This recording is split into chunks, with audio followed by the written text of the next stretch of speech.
የኔና ምርጥ ከምትሉት ጓደኛችሁ ጋር በተመሳሳይ ጊዜ አንድን ሰው አፍቅራችሁ ታውቃላችሁ? እቺን ሴት በከተማው ያለው ወንድ ሁሉ ይወዳታል። አሁን ደግሞ ለረጅም ጊዜ አብረው ያደጉና እጅግ በጣም የሚዋደዱ ጓደኛ ማቾች እቺን ሴት በአንድ ያፍቅረዋታል። በዚች ልጅ ምክንያት ጓደኝነታቸው እጅግ በጣም ትልቅ አደጋ ላይ፣ ህይወታቸውም ምስቅልቅሉ ይወጣል። እናም የእነዚህ ልጆች መጨረሻ ሊያስመለክተን የሚችልን እጅግ በጣም ምርጥ የሆነ ፊልም ይዤላችሁ ቀርቤያለሁ።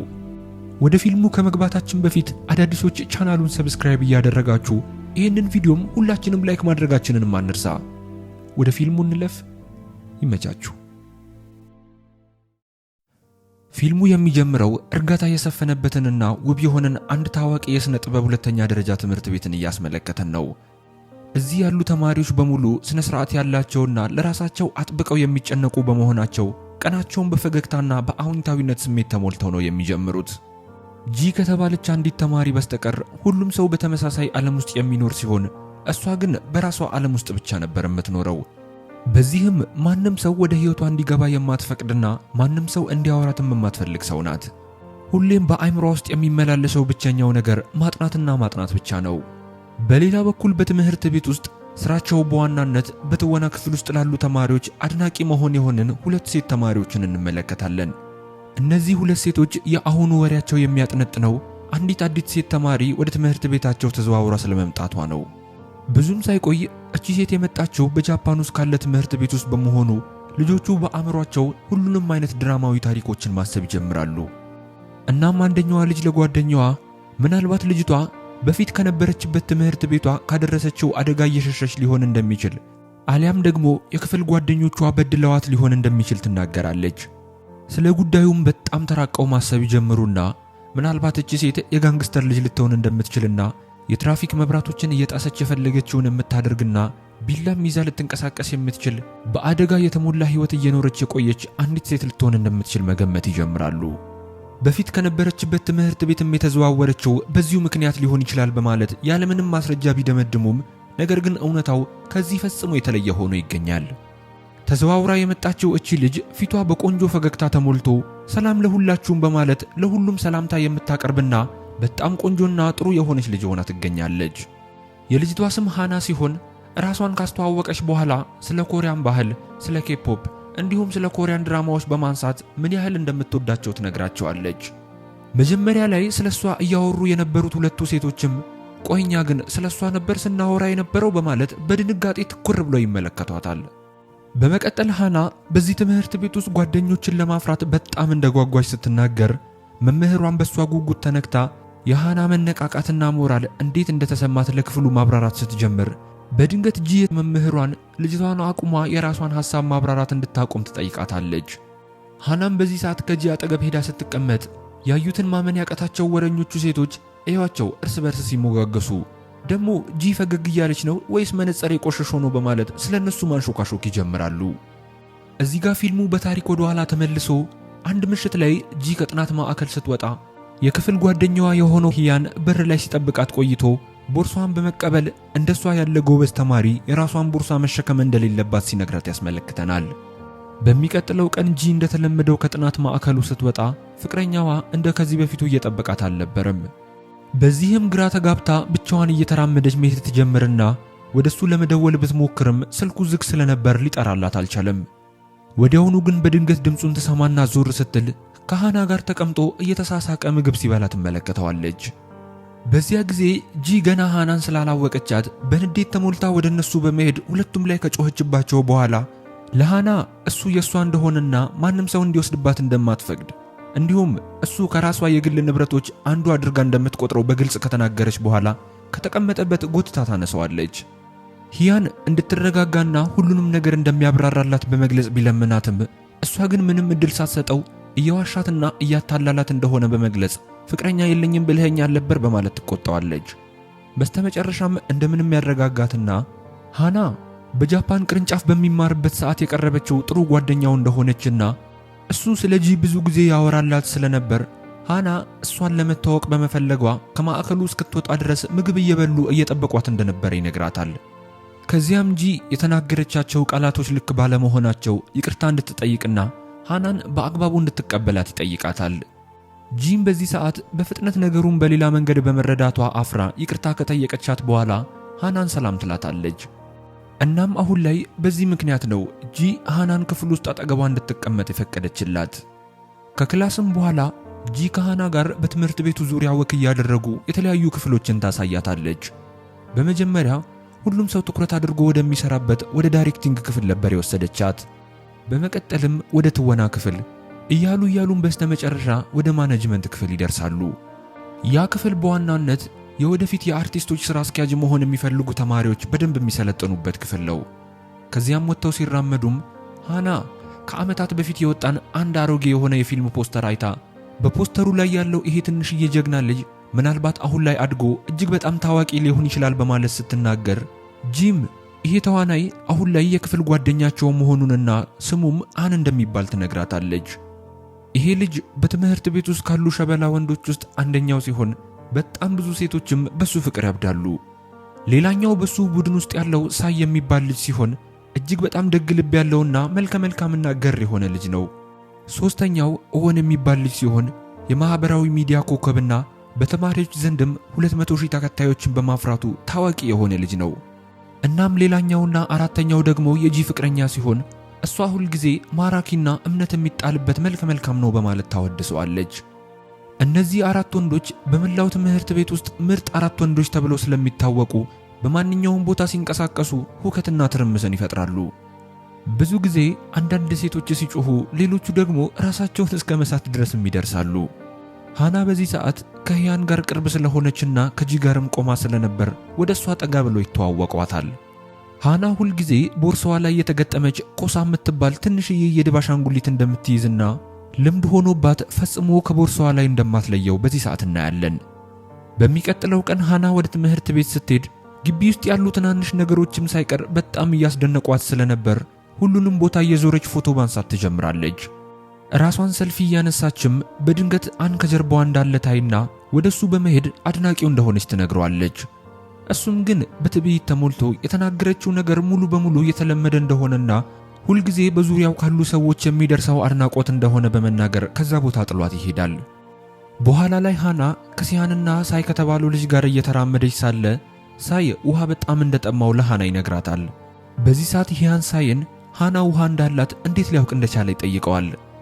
ሳይም ነገሩን ቀለል አድርጎት ለአንድ ሳምንት ያህል ስታዘባት ቆይቻለሁ፣ ቦርሳዋ ማንኛውንም ነገር ለመያዝ አቅም እንዳለው በደንብ ያስታውቃል በማለት በቀልድ መልኩ ያፌዝባታል። ከቆይታዎች በኋላ አን ከአድናቂዎቹ የተላከለትን የምግብ ስጦታ በዘፈቀደ ለጓደኞቹ ሲሰጣቸው እንመለከታለን። ይህንን የሚያደርግበት ምክንያትም ለሱ ከሰዎች ስጦታዎችን መቀበል ምንም ትርጉም ስለማይሰጠው ነበር።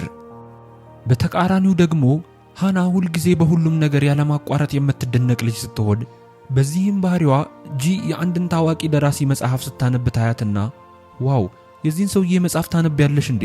አንቺ በእርግጠኝነት ሊቅ መሆን አለብሽ በማለት ታሞግሳታለች።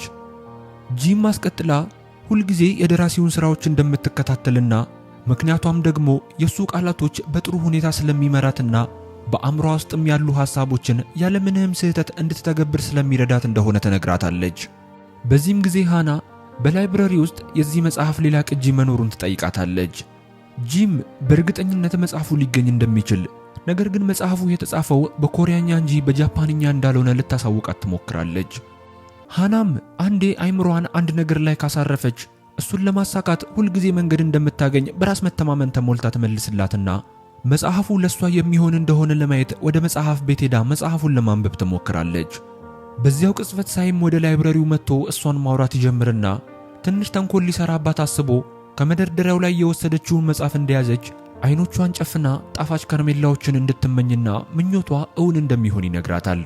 እሷም እሱ እንዳላት አድርጋ አይኖቿን ስትገልጥ የእውነትም ከረሜላዎችን ታገኛለች። ከዚያም እንደገና ያታልላትና አሁን ደግሞ በፒዛ ሞክሪው ይላታል። እሷም አይኖቿን ከፍታ ምንም ሳታገኝ ስትቀር እየሳቀ አንቺ በጣም የዋህነሽ፣ ሁሉንም ነገር ታምኛለሽ ብሎ ይላታል።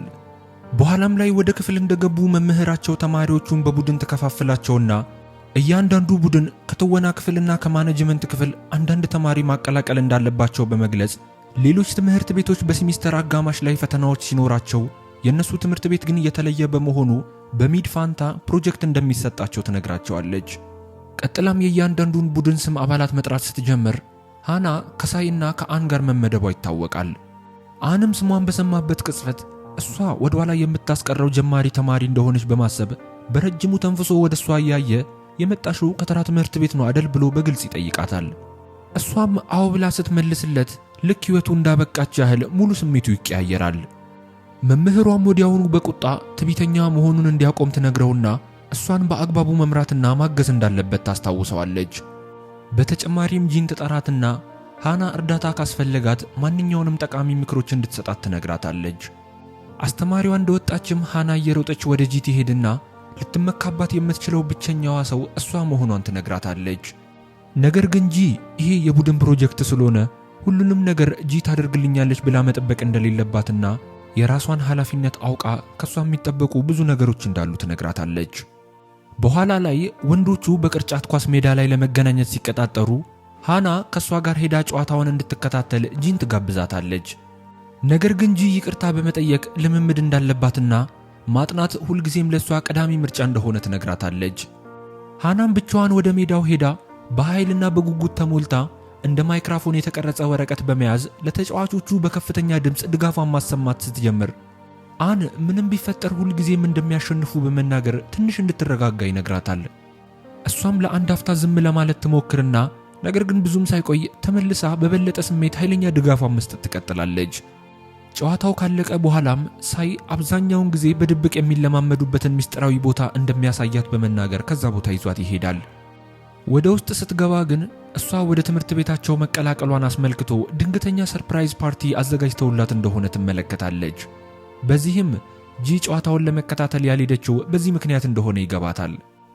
በዚያ ቅጽበት አን ምን እየተካሄደ እንዳለ ሙሉ በሙሉ ሳያውቅ ወደ ውስጥ ሲገባ በድንገት ከሃና ጋር ይጋጫሉ። ይህ በሚሆንበት ሰዓትም ኦውን ቪዲዮ እየቀረጸ ስለነበር ሁለቱ በድንገት በሚተያዩበት ቅጽበት ሳያስበው ፎቶ ያነሳቸዋል። እዚህ ጋር ፊልሙ ወደ ኋላ ተመልሶ በጃፓን አንዲት ሴት ተማሪ በትምህርት ቤት ውስጥ ከክፍል ጓደኞቿ መካከል አንዷ ራሷን ጎርታ ስለሞተችበት ክስተት ስትጠየቅ ያስመለክተናል። መርማሪዋ ስለ ሃና አንስታ ሃና በትምህርት ቤት ውስጥ በጣም ተወዳጅ ተማሪ መሆኗን ስትናገር፣ ልጅቷ ግን በንዴት ሃና እሷ ካየቻቸው ሰዎች በጣም አስቀያሚና አስከፊ ሰው እንደሆነች ትናገራለች። እናም ታሪኩ ወደ አሁን ተመልሶ ሃና አዲሶቹ ጓደኞቿ ለሷ ስላደረጉላት ነገር በጣም በደስታ ተሞልታ ስታመሰግናቸው አን በብስጭት ምን እያደረጉ እንደሆነ ይጠይቃቸዋል። ጂም እየተናደደች ለምን እንደመጣ ጠይቀው ሂያን ስለ ጉዳዩ ነግሮት እንደሆነ ለማወቅ ወደ ሂያን ዞራ ትጠይቀዋለች። ሂያንም ምንም እንዳልነገረው ምክንያቱም ነግሮት ቢሆን ኖሮ ወደ ቤቱ እንደሚሄድና በፕሮግራሙ ላይ እንደማይገኝ ስለሚያውቅ እንደሆነ ይነግራታል። ከዚያም ሃና ሁሉንም በቅንነት ታመሰግናቸውና ለሷ ብለው ላደረጉት ነገር በተለይም ገና በደንብ እንኳን ሳይተዋወቁ በመሆኑ እንደተደነቀች ገልጻ ማንም ሰው ለሷ እንዲህ ያለ ነገር አድርጎላት እንደማያውቅና ይሄ የመጀመሪያ እንደሆነ ትነግራቸዋለች። በዚህ ሰዓት በንግግሯ የተደነቀው ሳይም ለመጀመሪያ ጊዜ እኔ እኮ ቀድሞውኑ ታዋቂ ነሽ ብዬ አስቤ ነበር ብሎ ይመልስላታል። ምክንያቱም እሷን የሚወዷት ብዙ ጓደኞች ሊኖሯት እንደሚገባ ገምቶ ስለነበር ነው ይህንን የተናገረው። ሃናም በፍርሃትና በመሸማቀቅ ስሜት የምትይዛትን አሻንጉሊት ጭምቅ ማድረግ ትጀምራለች። በዚህ ሰዓት ሳይ ሁኔታዎች ምቾት እየነሷት እንደሆነ አይቶ ስለነበር ነገሮች ሳይበላሹ ወዲያውኑ ወደ ትምህርት ቤታቸውና ወደ ቡድናቸው ስለተቀላቀለች ደስ እንዳላቸው ይነግራታል። በዚህም የሃና አይኖች በደስታ እንባ መሞላት ቢጀምሩም አን ግን ሁሉም ነገር ግድ ሳይሰጠው እንደተለመደው አሁንም ተኮፍሶ ይቀመጣል። ትንሽ ቆይቶም ሁሉም አብሮ ሲቀመጡ እሷ ስለምትወዳቸው የኮሪያ ምልክቶች፣ ምግቦችና ፊልሞች ይጠይቋት ይጀምራል። እሷም ስለ አንድ ፊልም ስታወራ በድንገት አን በልጅነቱ የተወነበትን አንድ ፊልም ትጠቅሳለች። በዚህ ቅጽበት እሱ የበለጠ ኩራቱ ጨምሮ የተለመደ ነው በማለት ተኮፍሶ እግሩን ሰቅሎ ሲቀመጥ ኦውንም በፌዝ መልኩ እንደሱ እግሩን ሰቅሎ ለመቀመጥ ይሞክራል። ከዛም ጌም ለመጫወት ያስቡና ከመካከላቸው በጣም ቀርፋፋ የሆነ ሰው የበሉበትን ቦታ የማጽዳት ግዴታ እንዳለበት ይወስናሉ። ባልተጠበቀም ሁኔታ ሳይና ሃና ተሸናፊዎች ይሆናሉ። ሃና ሁልጊዜ ዝግጁ ስለሆነች ቆሻሻውን ለመሰብሰብ ከጀርባ ቦርሳዋ ትልቅ የፕላስቲክ ከረጢት ታወጣለች። ከዚያም ስራቸውንም እንደጨረሱ እሷና ሳይ አብረው ወክ ማድረግ ይጀምሩና ሳይ ወደ እነሱ ትምህርት ቤት እንድትዘዋወር ያደረጋት ምክንያት ምን እንደሆነ ይጠይቃታል። እሷም የማኔጅመንት ትምህርትን ስለምትወድ እንደሆነ፣ ምክንያቷ ደግሞ የንግድ ሥራ ማናጀሮች ለኪነ ጥበብ ባለሙያዎች በጣም የቀረቡ ሰዎች በመሆናቸውና ያንን ዓለም በእውነት ስለምትወደው እንደሆነ በመግለጽ የልብ ጓደኛዋ ተዋናይ የመሆን ህልም እንዳላትና እሷን በጣም ስለምትወዳት ከጎኗ በመሆን እሷን መደገፍና ህልሟን ስታሳካ ስራዋን ማስተዳደር ስለምትፈልግ እንደሆነ ታስረዳዋለች። ሳይ በንግግሯ እየተደነቀ እሱ ግን ወደዚህ ትምህርት ቤት የተቀላቀለው ያለምንም ትልቅ ምክንያት በድንገት እንደሆነ ይነግራታል። በድንገትም የጫማው ማሰሪያ መፈታቱን አይታ ጎንበስ ብላ ስታስርለት እሱ ግን በድንጋጤ ያንን ማድረግ ያለበት እሱ እንጂ እሷ እንዳልሆነች ሊነግራት ይሞክራል። እሷም ወደፊት እሱ ያለሷ መኖር የማይችል ሰው እንደምትሆንለት በራስ መተማመን ተሞልታ ትነግሯለች።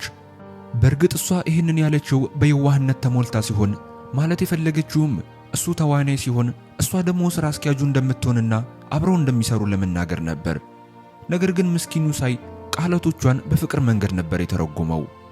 በሚቀጥለው ቀን የትምህርት ሰዓት ካለቀ በኋላ ሁሉም ወደ ቤት በሚሄዱበት ሰዓት ሳይ ሃናና አን አብረው በመሄድ አውቶቡስ ለመጠበቅ ሲቀመጡ እሷ ጥያቄዎችን በመጠየቅ ጊዜ ለማሳለፍ አስባ ምን ያህል ጊዜ በጓደኝነት አብራችሁ ሆናችኋል? ምን መብላትስ ትወዳላችሁ? ምንስ ትጠላላችሁ? የሚሉ ጥያቄዎችን መጠየቅ ትጀምራለች። በዚህ ሰዓት አን በብስጭት በጣም ብዙ ጥያቄዎችን ትጠይቂያለሽ፣ እኔ ለራሴ ጥሩ ስሜት ላይ አይደለም ያንቺን የማይረቡ ጥያቄዎችን ለመመለስ ይላታል። እሷም መለስ አድርጋ አንድ ስራ አስኪያጅ ስራው ስለሚሰራለት የኪነ ጥበብ ባለሙያ ሁሉንም ነገር ማወቅ እንደሆነ በተረጋጋ መንፈስ ትነግረዋለች። እናም ሳይ በዚህ ሰዓት ጣልቃ በመግባት እሷ እንዳትሸማቀቅ በማሰብ በአን ፋንታ ለጠየቀችው ጥያቄዎች መልስ መስጠት ይጀምራል። በተመሳሳይ ሰዓት ሂዩን ከጂ ጋር ወክ እያደረጉ ሲሆን ሂዩን ለጂ ሃናን ስለረዳቻትና ማንኛውንም መረጃ ሳትደብቅ ስላካፈለቻት ያመሰግናታል።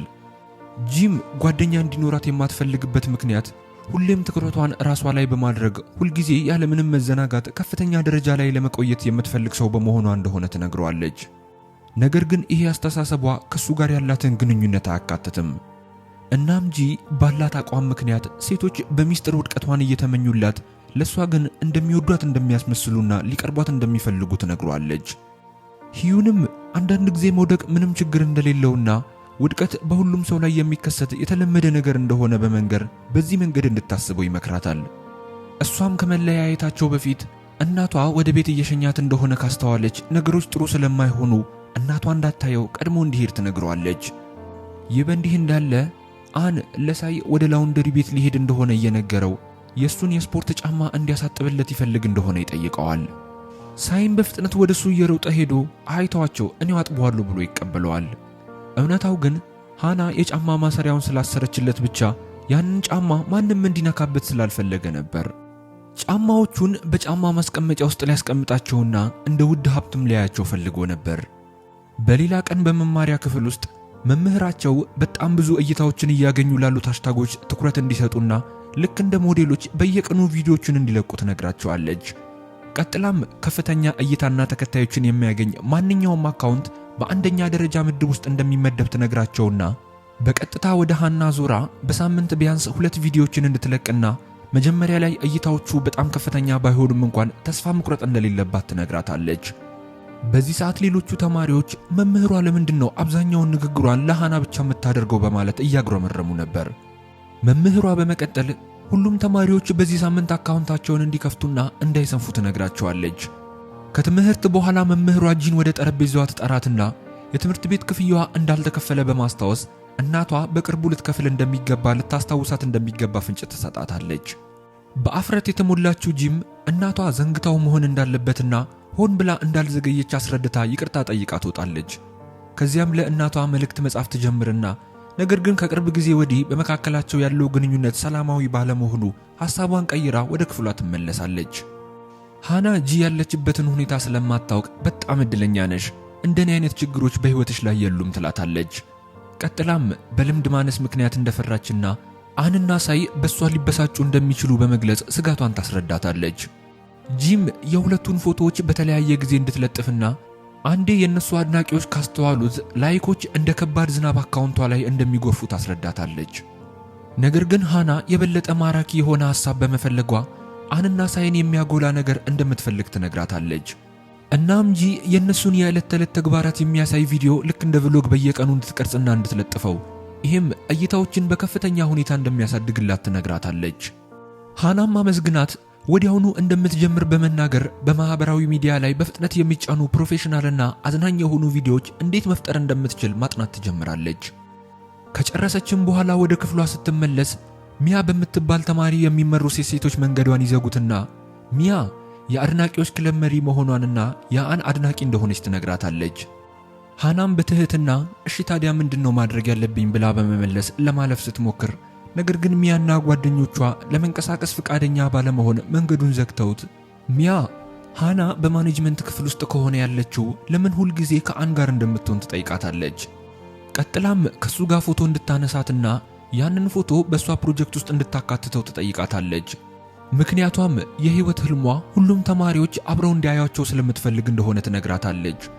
ሃናም የበለጠ ግራ ተጋብታ ሚያ ራሷ ሄዳ ለምን ከሱ ጋር ፎቶ እንደማትነሳ ስታስብ ሚያ አን መጠናናት ወይም የፍቅር ታሪኮችን እንደማይወድና በተጨማሪም በሷ አስከፊ የትምህርት ደረጃ ምክንያት ወደሱ የመቅረብ ምንም እድል ስለሌላት እንደሆነ ገልጻ በምትኩ በአድናቂዎች ክለብ ውስጥ እንደገባች ታስረዳታለች። ሃናም በዚህ ሰዓት ከነሱ ለመገላገል ብቻ ስትል በሐሳቡ ትስማማለች። ቆይቶም ሃና በቃለ መጠይቅ ክፍል ውስጥ ተቀምጣ ሳለ አን በድንገት ወደሷ ሲመጣ ፎቶ እንድታነሳው እንዲፈቅድላት ትጠይቀዋለች። በመጀመሪያ ላይ ለምን እንደሆነ ባይገባውም ነገር ግን ሚያና ቡድኗ በጣራ ላይ ቆመው ሲመለከታቸው ምክንያቱ ምን እንደሆነ ወዲያውኑ ይረዳል። ከዚያም ለሳይ አንድ አስፈላጊ ነገር ሊያከናውን እንደሚሄድና ቶሎ እንደሚመለስ ነግሮት ወደ ነሚያ ይሄዳል። እሷም ስታየው ደንግጣ በፍጥነት ራሷን ለማሳመር ስትሞክር እሱም ጂ ለመጀመሪያ ጊዜ ወደ ማኔጅመንት ክፍል በምትቀላቀልበት ጊዜ ያደረገችባትን ነገር ያስታውሳታል። እዚህ ጋር ፊልሙ ወደ ኋላ ተመልሶ ሚያ ከዚህ በፊት በጂ ላይ ተመሳሳይ ነገር ለማድረግ ሞክራ እንደነበር ያስመለክተናል። ነገር ግን ጂ ጠንካራና የማትደፈር በመሆኗ በቀጥታ ጥያቄዋን ውድቅ አድርጋ ይህንን ሐሳብ እርሺው፣ ካንቺ የበለጠ አስፈላጊ ነገሮች አሉኝ በማለት ትመልስላታለች። በዚህም የተናደደችው ሚያም ልታስፈራራት በማሰብ ስታንቃት ጂ ወዲያውኑ ለመምህራቸው ደውላ የአድናቂዎች ክለብ አባላት በማኔጅመንት ህንፃ ውስጥ እንዳሉ ሪፖርት ታደርጋለች። ይሄም የትምህርት ቤቱን ህጎች መጣስ በመሆኑ ሚያና ጓደኞቿ ፈርተው አካባቢውን ለቀው በፍጥነት ይሄዳሉ። ፊልሙ ወደ አሁን ተመልሶ አን የሚያን ስልክ ይቀበላትና አብሯት ፎቶ በመነሳት የምትፈልገውን ምኞት ያሳካላትና ካሁን በኋላ ግን በምንም አይነት ሁኔታ ሃናን እንዳታስቸግራት ያስጠነቅቃታል። ይህንን ባህሪዋን የማታቆም ከሆነ ደግሞ ጂን እንደ ድሮ መልሶ የራሱ ስራ አስኪያጅ አድርጓት በጂ ትዕዛዝ መሰረት እሷ ፈጽሞ እነሱ አጠገብ እንኳን እንዳትደርስ እንደሚያስደርግ ያስጠነቅቃታል። ወደነ ሃና ሲመለስም ሃናና ሳይ ማራኪና አስቂኝ የሆኑ ቪዲዮዎችን መቅረጽ መጀመር እንዳለባቸው ሲነጋገሩ ይደርሳል። እናም ሃና የዩቲዩብ አልጎሪዝም አንድ ቪዲዮ ብዙ ላይኮችንና አስተያየቶችን ሲያገኝ ወዲያውኑ ወደ ወጣቶች ምድብ ስለሚያሰራጨው ያለ እነሱ በጣም ቆንጆ እንደሆነ ትነግራቸዋለች። ነገር ግን አን በብስጭት ይህንን ሐሳብሽን እርሺው፣ እኔ አስቂኝ ቪዲዮዎችን አልሰራም በማለቱ ሃና በድንገት ባልተለመደ መልኩ ሳታውቅ ትጮህበታለች። ከዚያም ሁለቱም በድንጋጤ ትኩር ብሎ ሲመለከቷት ወዲያውኑ ተረጋግታ እነሱ አንድ ቡድን እንደሆኑና እሷ የምትጠቁማቸው ነገር ለራሳቸው ጥቅም እንደሆነ ለማስረዳት ትሞክራለች። በዚህ ሰዓት ሳይ በሐሳቧ ስለተስማማ ወዲያውኑ ቪዲዮውን መቅረጽ እንዲጀምሩ ይጠይቃቸዋል። ከዚያም ሶስቱም አብረው ወጥተው የሚያማምሩ ቪዲዮዎችን መቅረጽ ይጀምራሉ። አንድ ውብ የሆነ ቦታ ላይ ቆመውም እያሉ ሃና በድንገት አንድ ሐሳብ ይመጣላትና ሳይ እያወራ ያለ እየቀረጸችው ያለችው የሙከራ ቪዲዮ ስለሆነ ዘና ብሎ ሐሳቡን እንዲቀጥል ትነግረዋለች። ቪዲዮውም በጣም ቆንጆ መሆኑን ስታየው መቅረጿን ትቀጥልና ካሜራውን ወደ አንታ ዞረዋለች። መቅረጿንም ቀጥላ በድካም ልትወድቅ እስክትደርስ ድረስ ስራዋን በርትታ ትቀጥላለች። ከዚያም ተያይዘው ምግብ ለመብላት ወደ አንድ ምግብ ቤት ይሄዱና ሃና በድጋሚ ካሜራውን ከፍታ የሚያደርጉትን ሁሉ በድጋሚ መቅረጽ ትጀምራለች። ከዚያም ብቻዋን ቪዲዮቹን ኤዲት በማድረግ ርዕሶችን በመስጠት ለአን ሌላ ለሳይ ሌላ ቪዲዮቹን ስትሰራ ትቆይና ትፖስታቸዋለች። ከዚያም ፍጻሜው ባልተጠበቀ መንገድ እይታዎቹ ሊታመን የማይችል ቁጥር ላይ በመድረስ ሰማይ ይነካሉ። ሃናም በደስታ ዜናውን ለመናገር ወደ ክላስ እየሮጠች ስትሄድ አን ተኝቶ ነበርና ለሳይ ብቻ ታሳየዋለች። እይታዎቹ ከኮሪያ ብቻ ሳይሆን ከአሜሪካ፣ ከታይላንድ እንዲሁም ከሌሎች በርካታ ሀገሮች እየመጡ መሆኑን ይረዳሉ። ይሄ ብቻውን ለሃና ትልቅ የሆነ ስኬት ሲሆን በማኔጅመንት ተማሪነት ያላትን ተሰጥኦ የሚያረጋግጥና በዙሪያዋ ያሉ ተማሪዎችን ፍጹም በሆነ ሁኔታ ማቅረብና ማስተዋወቅ የምትችል መሆኗን የሚያሳይ ነበር። ሳይ ግን በዚህ ሁኔታ ደስተኛ የሆነው እሷ ደስተኛ ስለሆነች ብቻ ነበር። ቀጥሎም ደስታቸውን ለማክበር ወደ ውጪ ወጥተው እንዲበሉ ይጋብዛትና አብረው ወደ ትምህርት ቤት እንደሚመለሱ ይነግራታል። እነሱ ሲወጡ አን የሙዝ ወተት ጭማቂ ገዝቶላት እንደነበርና ሁሉም ሰው ቪዲዮን እንዲያይላቸው የሚገልጽ ማስታወሻ ትቶላት እንደነበር እናያለን።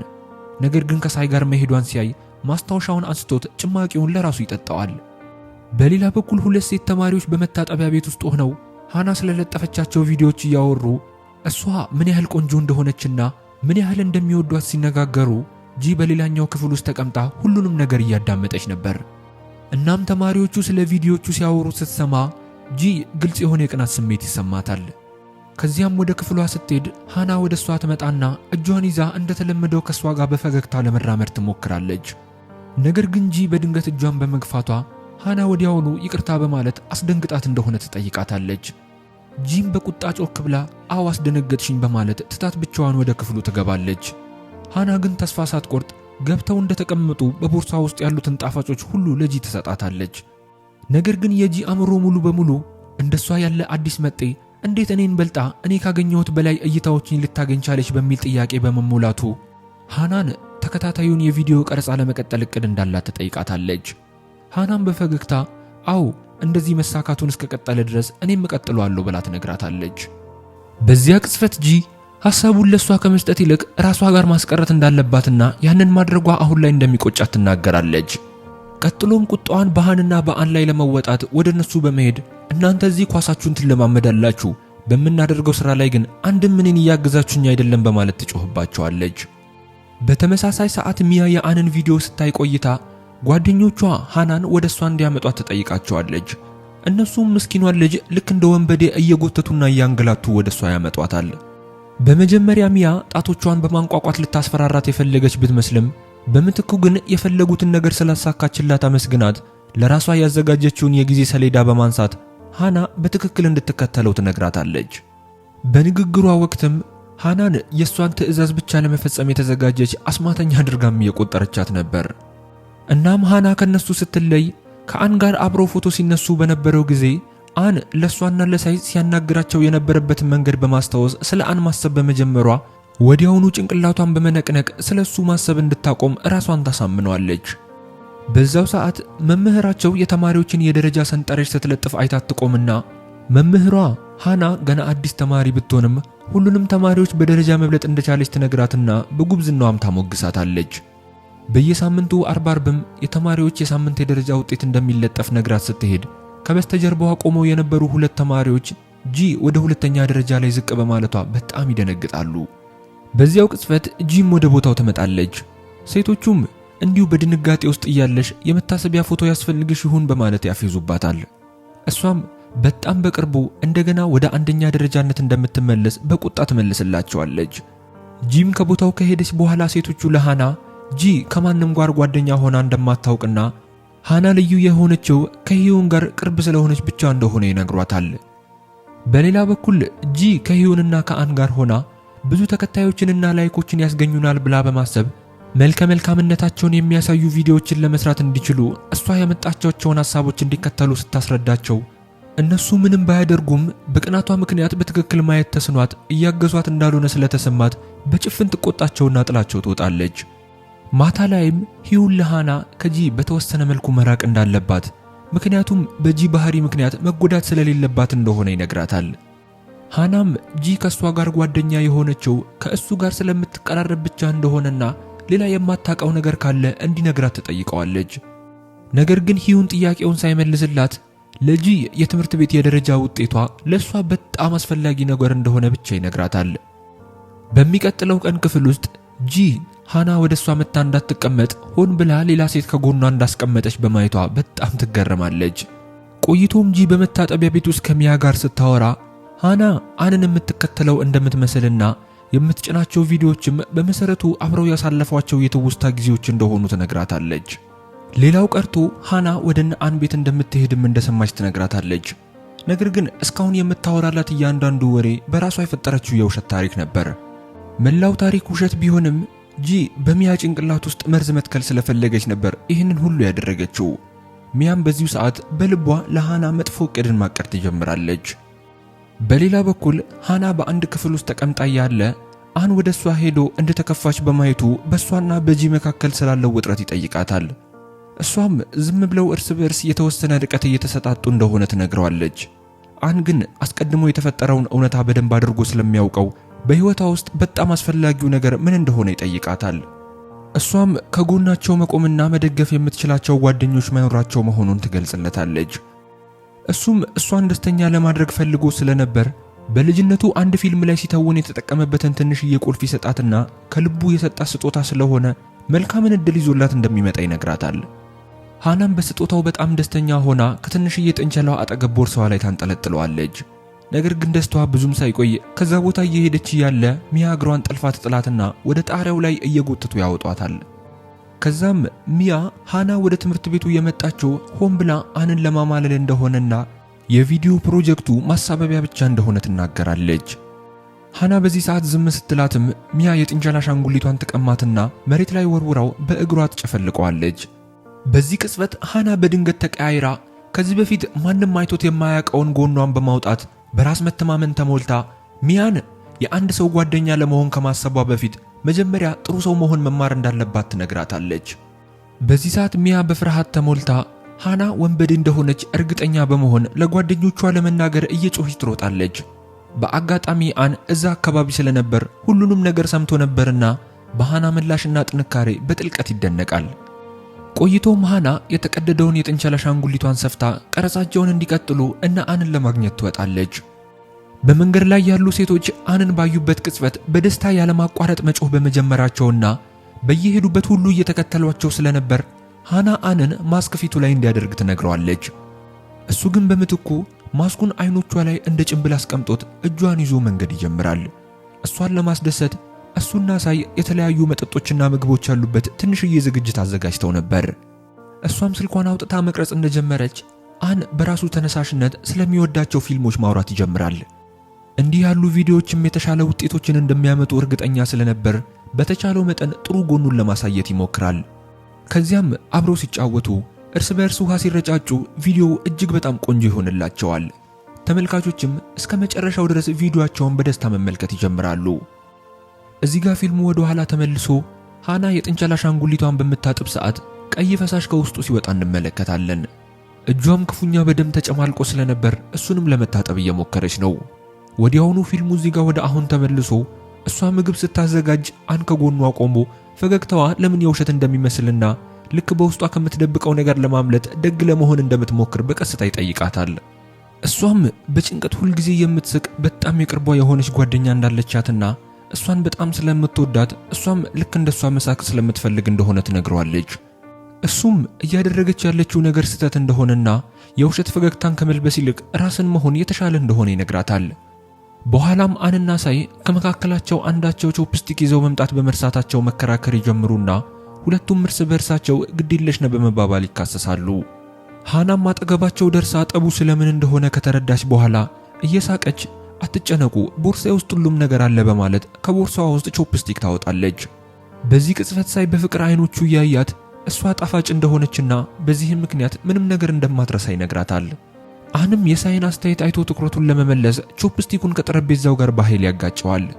መብላታቸውንም ቀጥለው ሃና ተነስታ ለእናቷ በድንገት ስልክ ትደውላለች።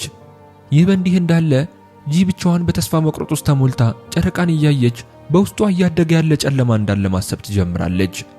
በሚቀጥለው ቀን ሃና ከሂዩን ጋር ወደ ትምህርት ቤት ስትሄድ ጂን ከፊት ለፊቷ ታያትና አን የሰጣትን ቁልፍ በመጨበጥ መልካም ዕድልን እንዲያመጣላት ከተመኘች በኋላ ወደ ጂ እየሮጠች በመሄድ ኃይል የሚሰጥን መጠጥ ለመስጠት እጇን ዘርግታላት የዛሬው ጠዋት በጣም ቆንጆ እንደሆነ በመናገር ያመጣችላትን መጠጥ እንድትቀበላት ትጠይቃታለች።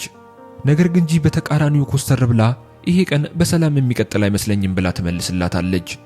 ምክንያቱም ሃና በማንኛውም መንገድ እሷን ለማናደድ የምትሞክር አስጨናቂ ሰው አድርጋ ስለምታስባት ነበር።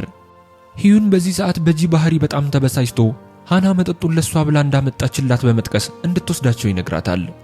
ነገር ግን ጂ በቁጣ የአጎቱ ልጅ ሃና ራስ ወዳድ መሆኗን እንድታቆምና ሌላ ሰው እሷን ማነጋገር ላይፈልግ ስለሚችል ያንን እንድታከብር ዓለም በሷ ምኞት መሰረት ብቻ መጓዝ እንደሌለበት እንዲነግራት ትነግረዋለች።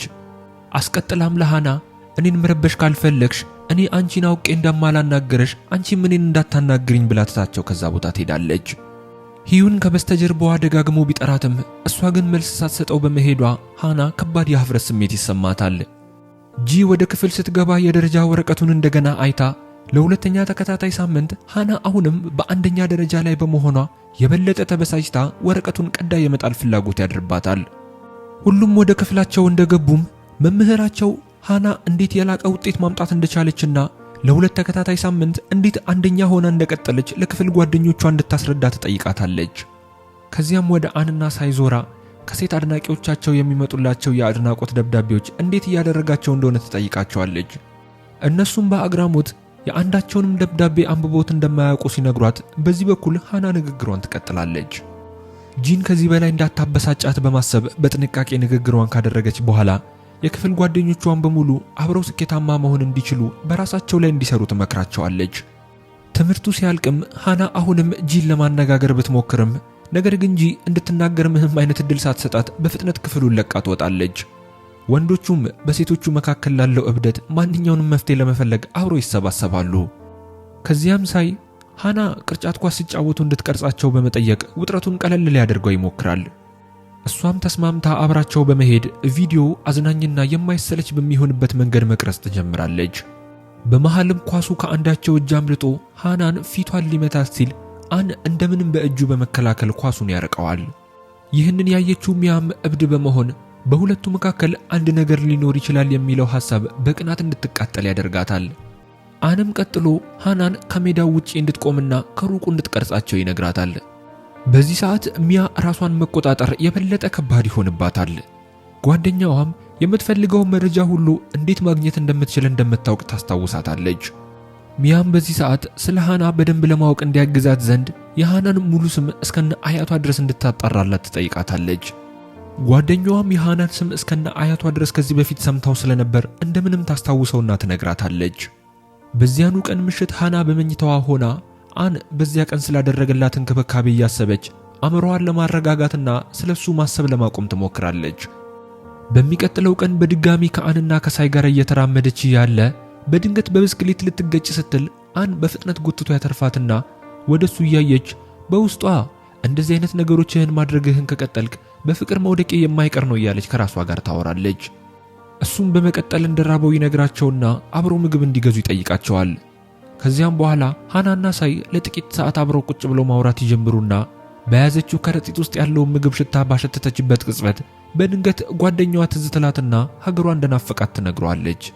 ሳይም በዚህ ሰዓት በጃፓንኛ እሷ ደግ ሰው እንደሆነችና ጓደኛዋን በእርግጠኝነት እሷን በተመሳሳይ ሁኔታ እየናፈቀቻት እንደሆነ ይነግራታል።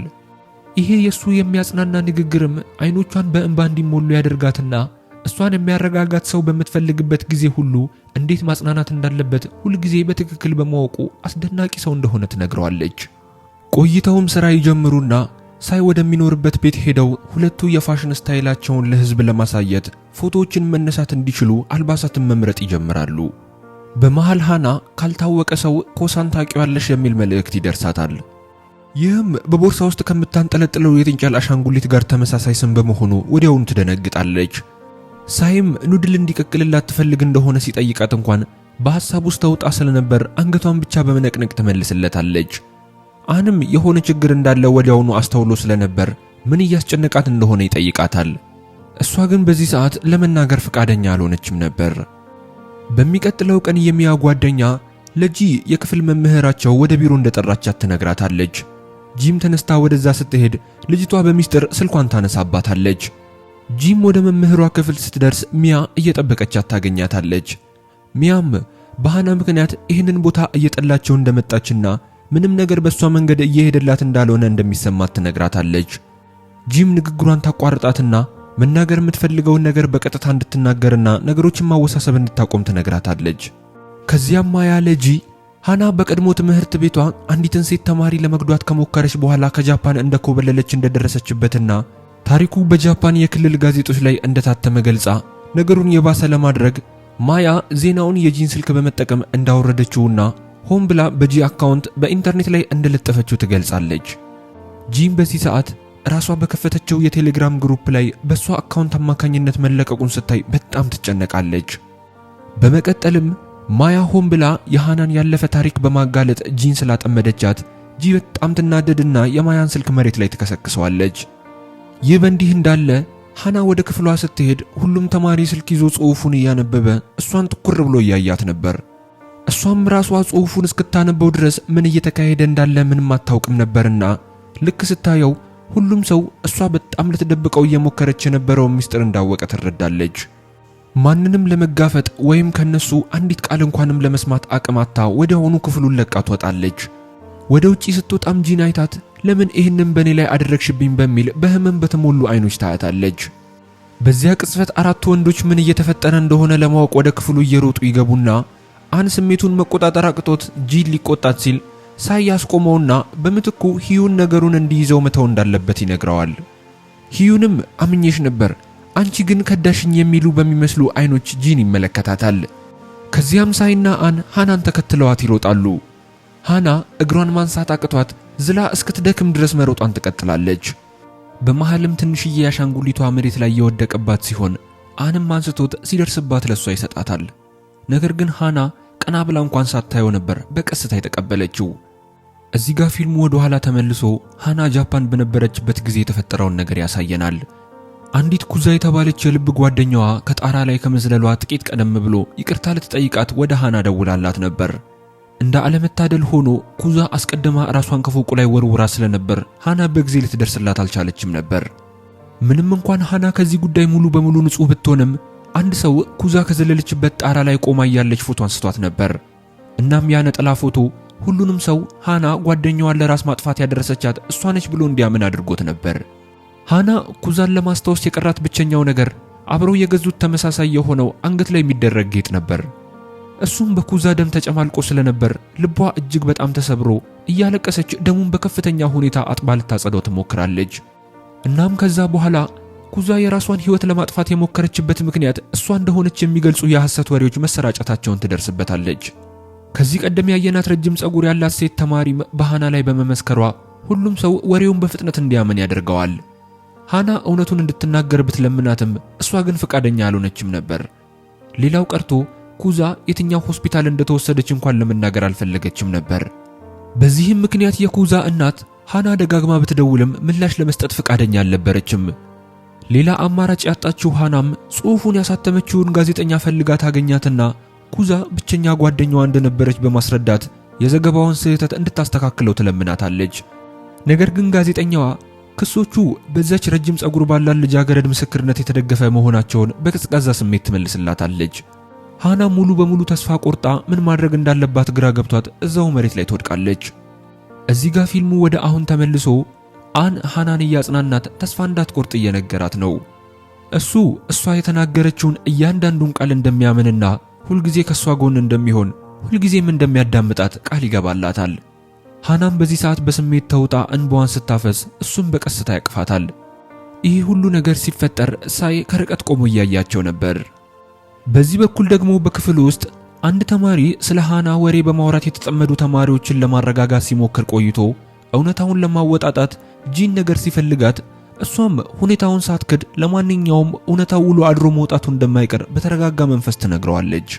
ልጁም የበለጠ ሊያፋጠጣት ሲሞክር ሲዩን ጣልቃ ገብቶ ሁልጊዜ ለሷ ይከላከልላት እንደነበር አሁን ግን በጣም እንዳሳዘነችው ገልጾ ከዚህ በኋላ ለሷ የሚሆን ምንም ተጨማሪ ነገር መናገር እንደማይችል ነግሯት ይሄዳል። እሷም በዚህ ሰዓት የምትናገረው ነገር ጠፍቷት በዝምታ ትዋጣለች። ወደነ ሃና ስንመለስ ሳይ ወደነሱ ሄዶ ሃናን ደህና መሆኗን ከጠየቃት በኋላ በፍቅር ስሜት ትኩር ብሎ እያያት እሷ ጥሩ ሰው እንደሆነችና ሁልጊዜ እሱ ካጠገቧ እንደማይለይ ይነግራታል። አንም በዚህ ሰዓት ወዲያውኑ እንደዚህ አይነት ድራማ አትስራ በማለት ንግግሩን ያቋርጠዋል። ወዲያውም በዚህ ሰዓት ሂዩን ተጨንቆ ለሃና ሲደውልላት ከአንና ከሳይ ጋር መሆኗን ስትነግረው ሁላቸውም ሁሌ የሚሰባሰቡበት ቦታ ላይ እንዲገናኙ ይነግራቸዋል። ከዚያም ሁሉም ከደረሱ በኋላ ሂዩን ለምን ሁሉም ሰው ዝም እንዳለ ሲጠይቅ ሃና የጭንቀት ስሜቷ እየጨመረ ቢመጣም በስተመጨረሻ ኩዛ ብቸኛ ጓደኛዋ እንደነበረችና ሁልጊዜ ተዋናይ የመሆን ህልም እንደነበራት ትነግራቸዋለች። እናም አንድ ቀን የኩዛ ማናጀር መሆን እንድትችልና እሷን ልትረዳት በማሰብ ነበር የማኔጅመንትን ኮርስን የመረጠችው። እናም አንድ ቀን ኩዛ ለተዋናይነት ለመወዳደር በሄደችበት ወቅት ሰዎች ተዋናይ ለመሆን የሚያስችል ውበት የላትም በማለት ስለ መልኳ አስቀያሚ አስተያየቶችን በጭካኔ ሲሰጡ እንደነበርና ኩዛም የሃናን እውነተኛ አስተያየቷን ስትጠይቃት ሃና እሷን ከማጽናናት ይልቅ ድክመቶቿን ነግራት እንደነበረ ያ ደግሞ የኩዛን ሁኔታ ይበልጥ የባሰ አድርጎት በስተመጨረሻ ራሷን እንድታጠፋ ወደ መሞከር ገፋፍቷት ሆስፒታል እንድትገባ እንዳደረጋት።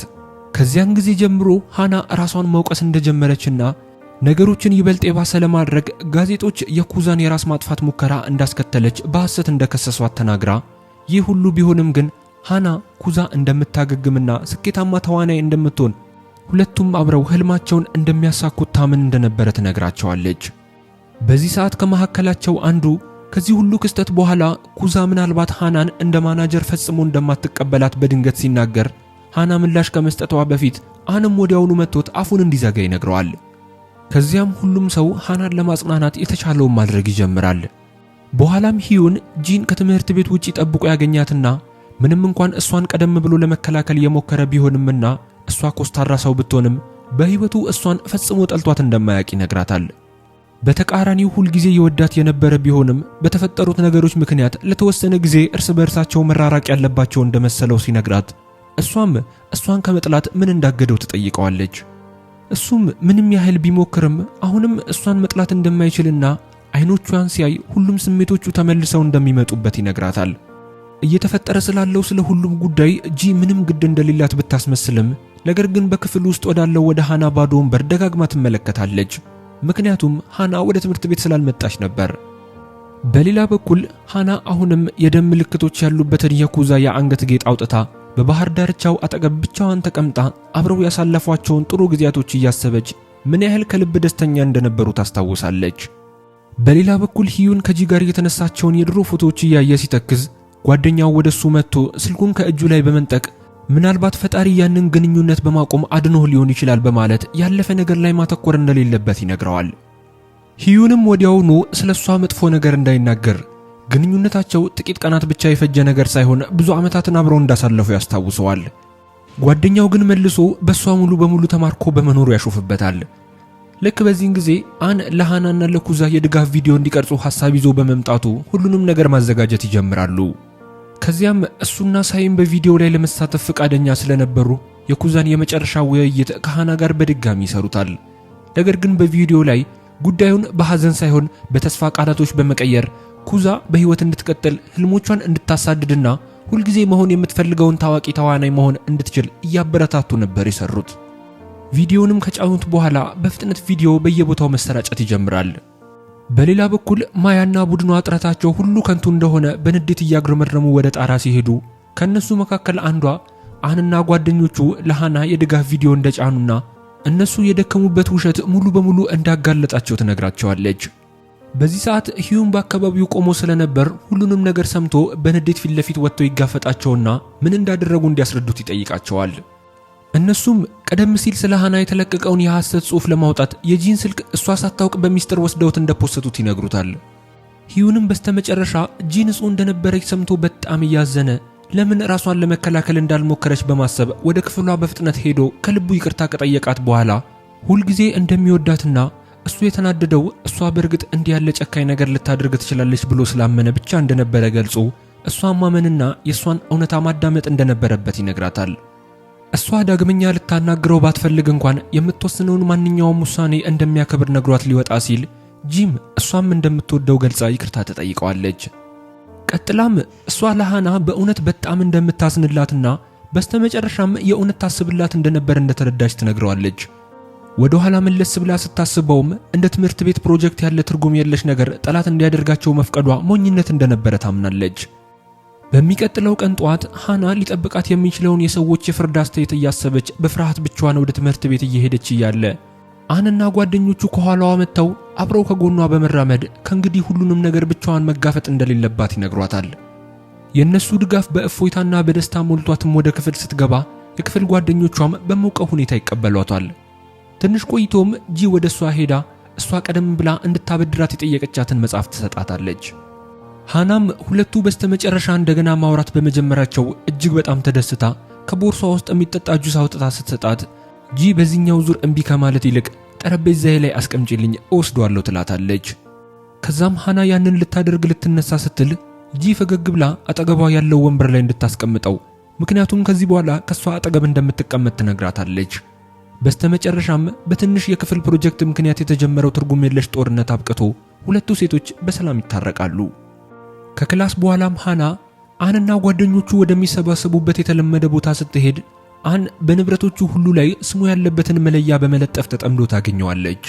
እሷም ግራ ተጋብታ ምን እያደረገ እንደሆነ ስትጠይቀው እሱም በትክክለኛው ሰዓት እንደመጣች በደስታ በመናገር ስሙ ያለበትን መለያ በግንባሯ ላይ ይለጥፈዋል። ሳይም ይህንን ሲመለከት አን ፍቅሩን እየገለጠላት እንደሆነ ስለተሰማው ወዲያውኑ ፊቱ ይቀያየራል። ሃናም አሁን ለቀልድ ትክክለኛው ጊዜ አይደለም በማለት ወደ ስራ እንዲገቡ ትጠይቃቸዋለች። ነገር ግን ሳይ ከአን ጋር መከራከር በመጀመሩ በሁኔታቸው ሙሉ በሙሉ ግራ ተጋብታ ምን እንደነካቸው ትጠይቃቸዋለች። ከዚያም በኋላ ትምህርት ቤቱ እያንዳንዱ ቡድን ዳይሬክተር የሚመርጥበትንና አሸናፊ ቡድን አስፈላጊ የትወና ሚናዎችን የሚያገኝበት ልዩ ፕሮግራምን ያውጃል።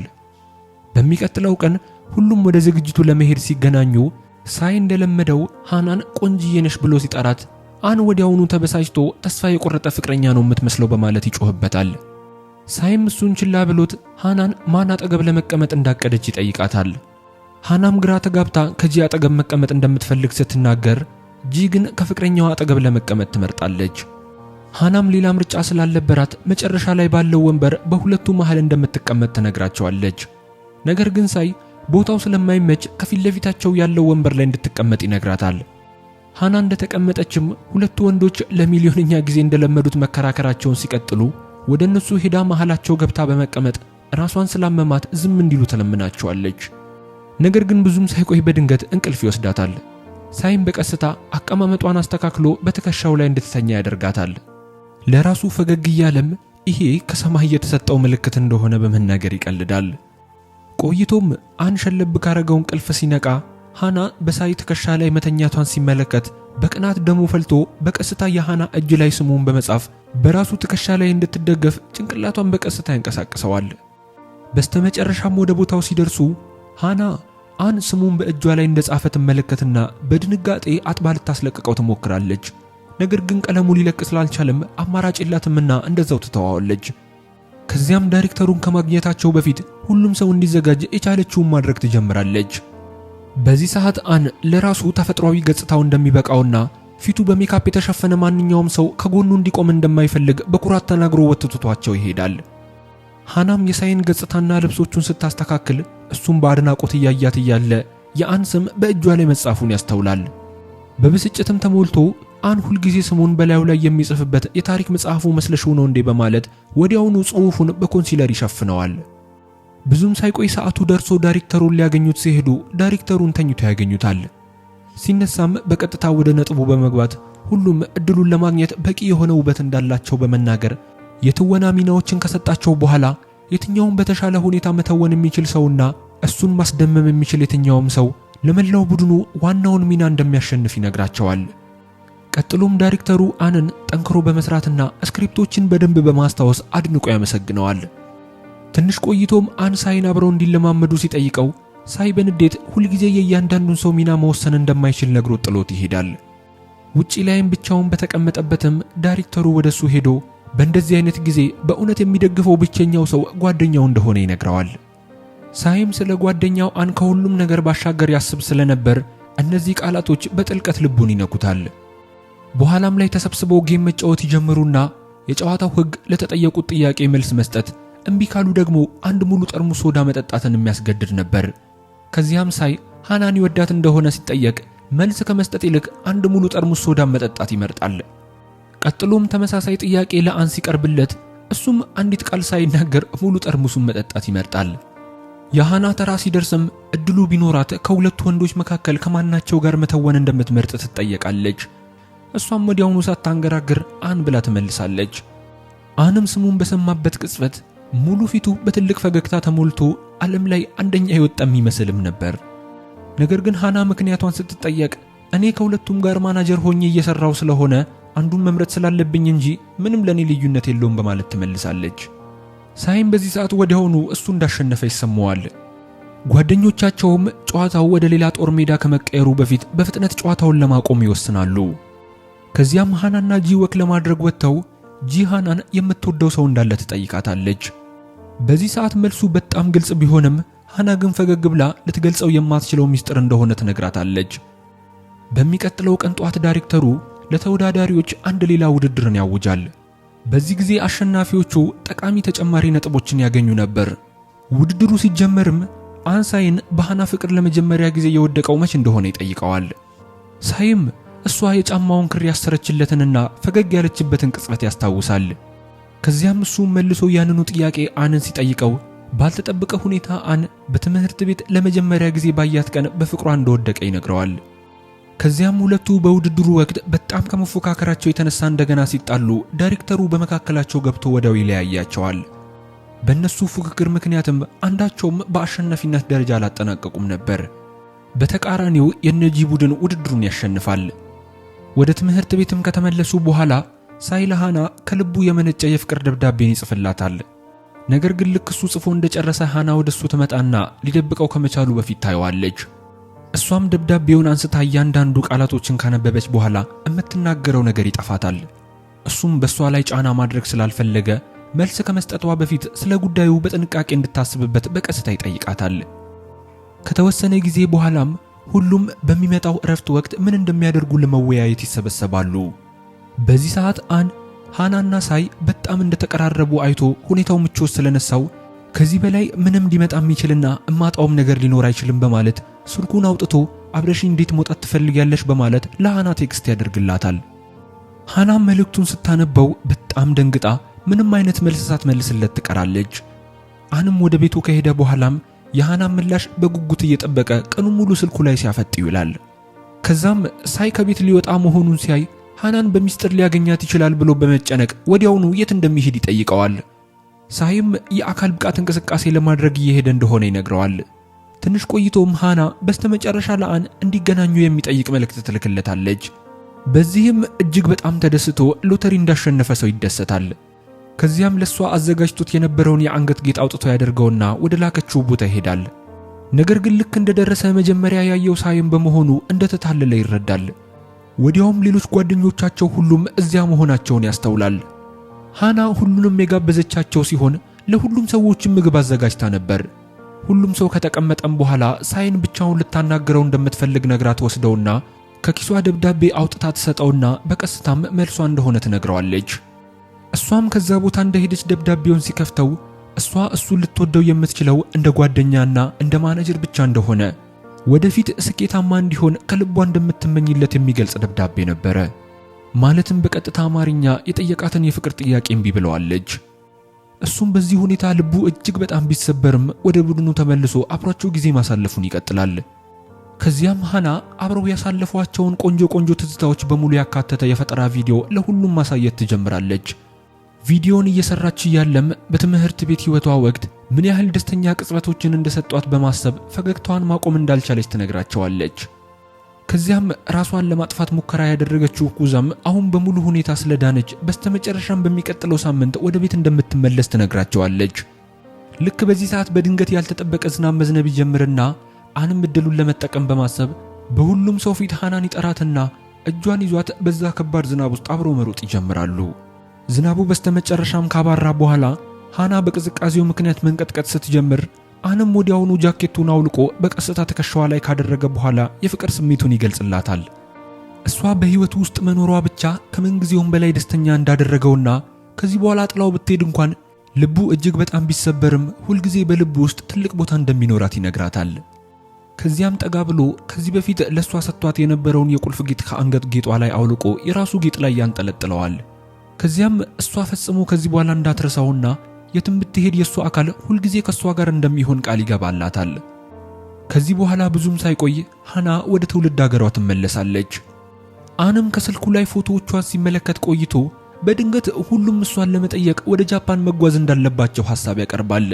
በዚህም ጓደኞቹ ወዲያው ነበር የተስማሙት። እዚህ ጋር ፊልሙ ሁሉም ወደ ጃፓን ለመሄድ ዕቃቸውን ለማስተካከል ሲቻኮሉና ጓደኝነት ምን ያህል አስፈላጊ ነገር እንደሆነ እያስመለከተን በዚህ ይጠናቀቃል። ቤተሰቦች ፊልሙን እጅግ በጣም እንደወደዳችሁትና አሪፍ ቆይታ እንደነበረን ተስፋ አደርጋለሁ። ያላችሁን ሐሳብና አስተያየት በኮሜንት ላይ ያስቀመጣችሁልኝ፣ አዳዲሶች ቻናሉን ሰብስክራይብ፣ ይህንን ቪዲዮ ሁላችሁም ላይክ እያደረጋችሁ በቀጣይ በሌላ በምርጥ ፊልም እስከምንገናኝ ቸር ቆዩልኝ።